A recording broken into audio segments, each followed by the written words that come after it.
Olá, oitavo ano, tudo bem com vocês? Essa é a nossa primeira aula sobre economia do café, industrialização e imigração. Antes que a gente possa começar essa aula, por favor, me perdoem, tá certo? Mas eu moro numa rua principal aqui, então tá sempre passando carro.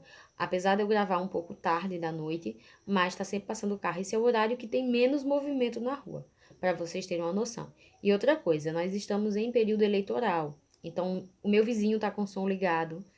Já é quase meia-noite, mas o meu vizinho está com o som ligado, fazendo propaganda para Deus sabe lá quem.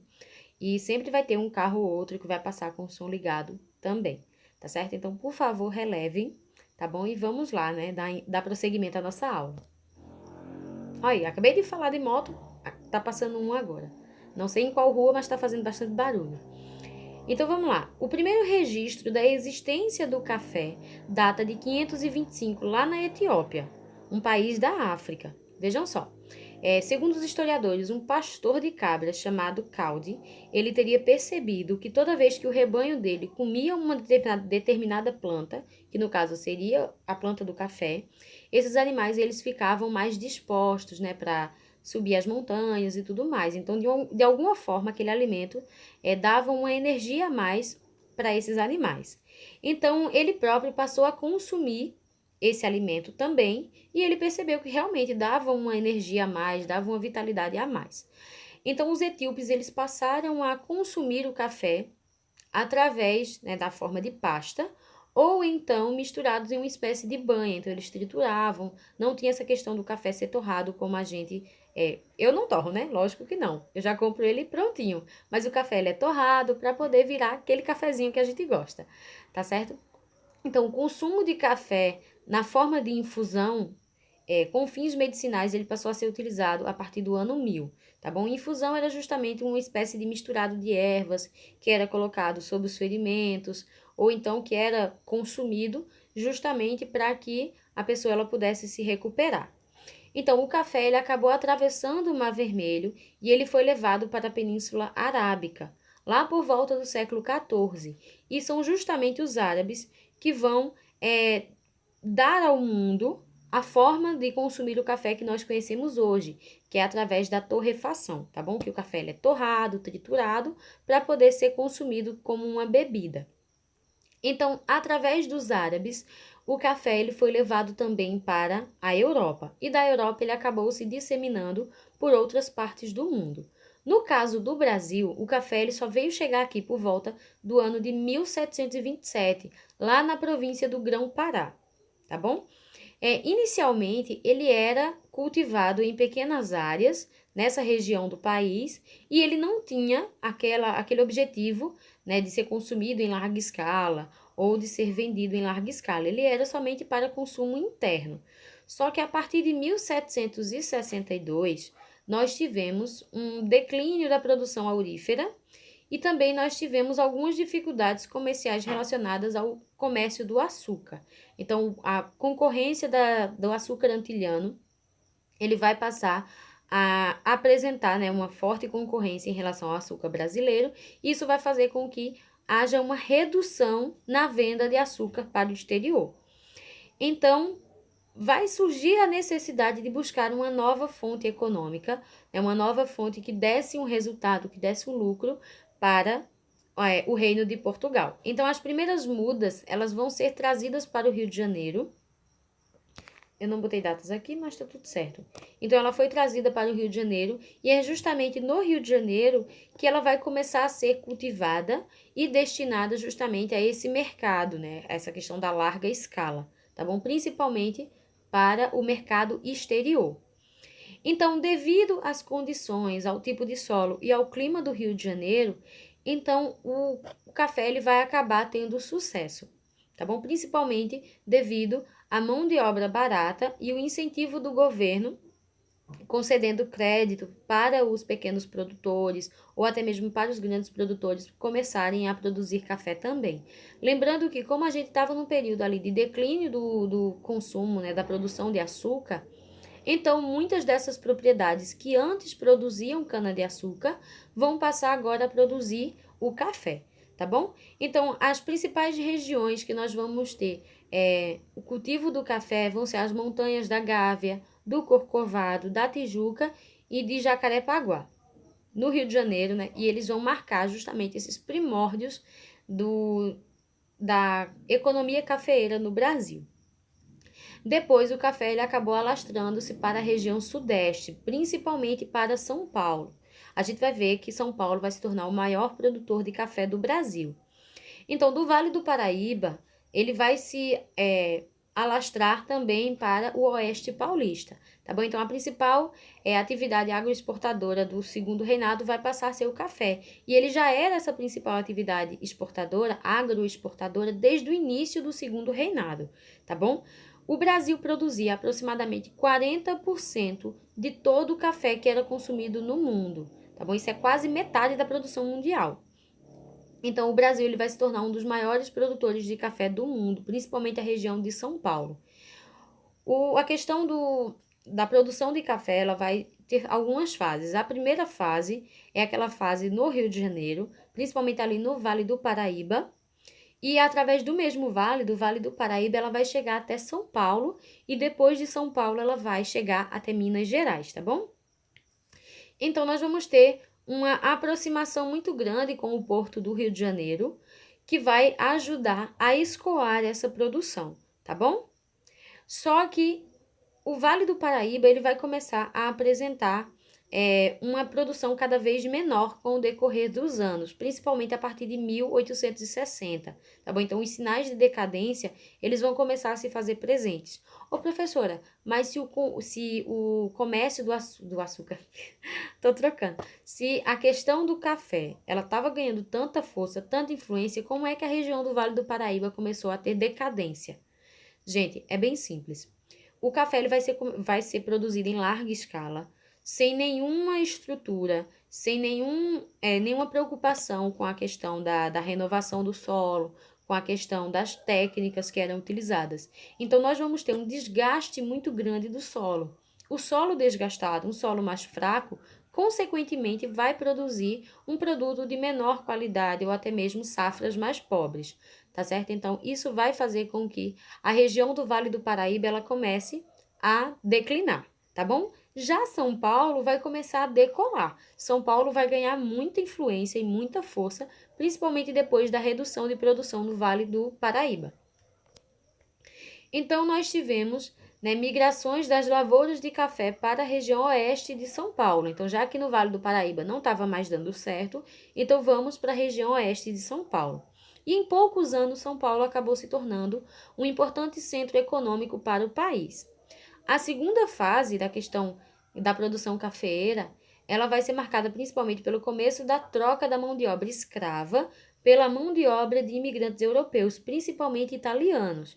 A gente vai ver mais para frente, mas aí ao decorrer do Segundo Reinado, que o próprio governo vai incentivar e até mesmo pagar muitas passagens para que imigrantes, principalmente italianos, portugueses, alemães, venham para o Brasil trabalhar na questão do café, tá bom? Então, o consumo do café, a produção de café, ela vai trazer muitas mudanças. E esses trabalhadores, esse grande número de imigrantes que estavam entrando no Brasil, eles vão passar a compor a nova frente de trabalhadores livres, tá bom?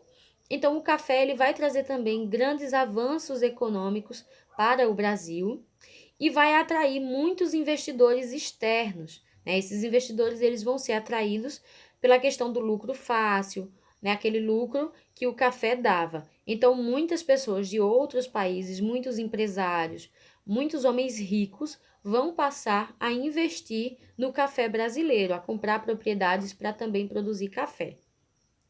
Então, nós vamos ter agora uma nova mentalidade na questão da administração do café. Antes, a gente tinha os senhores de engenho, né, que produziam açúcar. Então, era um sistema era um ciclo vicioso, né, de produção do açúcar. Só que agora, na questão do café, aqueles produtores, eles não eram só produtores rurais.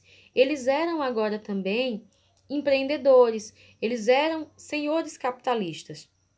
Eles vão passar a investir esse dinheiro cada vez mais, principalmente em infraestrutura, vão investir na questão das cidades, nós vamos ter a construção de ferrovias, iluminação pública, nós vamos ter todo um processo de modernização das cidades, industrialização dessas cidades, graças a essa nova mudança de mentalidade, tá bom? Então, em poucos anos, o Sudeste, ele acabou se transformando na região mais próspera e moderna do Brasil.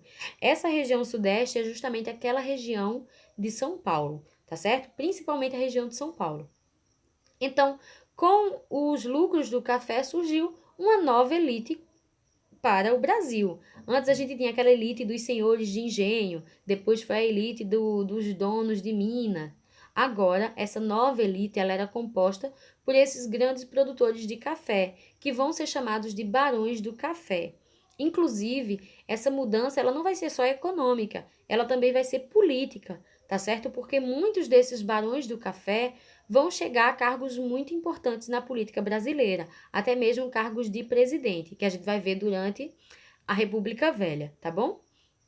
Então, nós tivemos muitos investimentos em novas técnicas de produção. Então, esses barões do café, eles vão investir nessas novas técnicas justamente para que não acontecesse a mesma coisa que aconteceu no Vale do Paraíba, tá bom? Que foi a decadência da questão do café na região.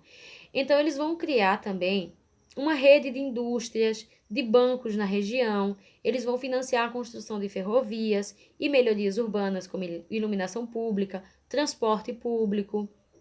Nós vamos ter a construção da primeira estrada de ferro do Brasil, que é a Estrada de Ferro Dom Pedro II, que hoje é a atual Central do Brasil, que foi construída no Rio de Janeiro em 1859. Nós vamos ter depois a Companhia Inglesa São Paulo Royal Company, né, que passou a investir na construção de novas estradas de ferro. Eles fizeram, inclusive, essa companhia inglesa, ele fez a ligação da cidade de Jundiaí ao Porto de Santos em 1867. Após essa questão, essas estradas de ferro, nós tivemos outras estradas de ferro também, como é o caso da Mogiana e da Sorocabana, que também ligavam a região, principalmente ao Porto de Santos. Professora, por que o Porto de Santos? Gente, o Porto de Santos ele vai se tornar muito importante para o escoamento da produção. O que é escoamento? Escoamento é justamente você tirar o produto de onde ele foi produzido, levar esse produto até o porto e lá desse porto ele ser comercializado e levado principalmente para a Europa. Então, sempre que vocês ouvirem falar em escoamento da produção, é justamente as facilidades para que ele pudesse ser comercializado, principalmente no exterior, tá bom? Então, todas essas mudanças provocaram também crescimento das cidades e das indústrias aqui no Brasil. Então, os trilhos do café é algo que vai ajudar a gente a entender como o Brasil se modernizou nesse período. Por quê? A estrada de ferro criada pela companhia inglesa, a Royal Company, né, que era a estrada de ferro Santos Jundiaí, construída em 1867, ela só foi possível graças ao intermédio de um barão, o Barão de Mauá, né, que era um barão muito importante, um dos maiores produtores de café da região. Então, ele vai intermediar essa questão, né, da construção da estrada de ferro de Santos Jundiaí, tá bom? Então, o início das obras datam de aproximadamente 1855 e foi, na verdade, o resultado de um acordo entre o governo imperial com engenheiros britânicos através do intermédio do Barão de Mauá. Então, o objetivo principal era unir São Paulo ao Rio de Janeiro. Por que São Paulo ao Rio de Janeiro? Vamos lá. São Paulo passou a ser o maior produtor de café do Brasil e o Rio de Janeiro tinha o Porto de Santos, que era o local mais acessível, o local mais propício para que essa produção fosse escoada. Então, após eles vencerem a Serra do Mar, lá no ano de 1860, durante a construção da Estrada de Ferro Santos Jundiaí, o próprio Dom Pedro II, ele ordenou que se fizesse uma bifurcação em direção à cidade de Entre Rios, lá em Minas Gerais. O que é bifurcação, professora? Bifurcação é quando uma estrada, ela se abre em duas, tá bom? Bi é duas, tá bom? Então, duas estradas. Então, ao invés de uma só, ele resolveu que fosse construído duas estradas, tá certo? Então, uma em direção a São Paulo, a outra vindo de Minas Gerais, que também era outro importante centro produtor de café, principalmente essa cidade conhecida como Entre Rios, tá bom? Depois da construção da Estrada de Ferro Santos Jundiaí, A Companhia Estrada de Ferro Sorocabana, que foi criada ali por volta do ano de 1870 por empresários da cidade de Sorocaba, ela inicialmente tinha um objetivo principal que era escoar a produção de algodão, tá bom? Até porque esses empresários, eles eram produtores de algodão. Só que por volta ali do ano de 1875, quando eles inauguraram o primeiro trecho da estrada de ferro, os lucros do algodão eles foram reduzidos. Então o algodão já não era mais tão importante quanto era antes, já não tinha mais a visibilidade que tinha antes. Então a estrada de ferro ela acabou não sendo concluída naquele momento devido a essa falta de recursos financeiros desses produtores. Então o que acontece? Essa companhia, a companhia que eu toda vez esqueço o nome, essa aqui, Companhia Estrada de Ferro Sorocabana, ela vai passar para as mãos de uma nova administração, tá bom? Então, com essa nova administração, a empresa ela decidiu ampliar suas redes até as cidades mais interioranas, principalmente a cidade de Botucatu, que produzia café. O objetivo dela agora era deixar de se destinar ao escoamento da produção de algodão e passar a se destinar ao escoamento da produção de café, tá certo? Atualmente, a nossa malha ferroviária, ela está bem reduzida. Muitos trechos, eles estão inclusive desativados, principalmente aqui em Pernambuco, tá bom? Pernambuco também tem uma malha ferroviária que se destinava principalmente ao escoamento da produção de cana-de-açúcar, mas em sua grande maioria ela está desativada. Um exemplo disso é a cidade de Nazaré da Mata, que tem a estrada de ferro, mas não tem trem nenhum passando por lá. Então está desativado. Mais ou menos ali na década de 50, 1950, nós tínhamos aproximadamente 37 mil quilômetros de malha ferroviária ativa. Atualmente, essa malha ferroviária ela foi muito mais reduzida. Nós temos menos de 30 mil quilômetros e menos da metade disso é utilizado, tá certo? Atualmente ainda nós temos alguns projetos ambiciosos de alguns políticos para tentar reativar essa malha ferroviária. Um desses projetos é a construção do trem-bala, que se destinaria principalmente a ligar a cidade de São Paulo ao Rio de Janeiro, mas isso ainda é algo que está somente no papel. Nós não sabemos quando isso vai ser colocado em prática, tá certo? Gente, na próxima aula nós vamos falar um pouquinho mais sobre essa questão do café no Brasil, tá certo? Eu espero que vocês tenham gostado. Qualquer dúvida é só entrar em contato comigo, tá bom, oitavo ano? Um beijo e fiquem com Deus. Tchau, tchau!